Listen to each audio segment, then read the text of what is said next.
白萝卜煮水可以清热止咳又化痰。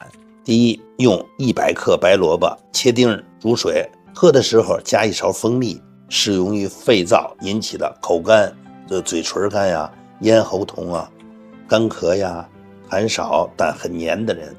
第二个呢，就是用9片生姜、100克白萝卜切片一起煮水，适用于肺寒引起的嗓子干痒、咳嗽、咳白痰、流清鼻涕的人。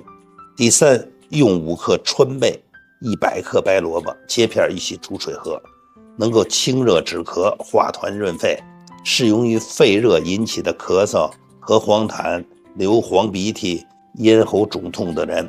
大家记住了吗？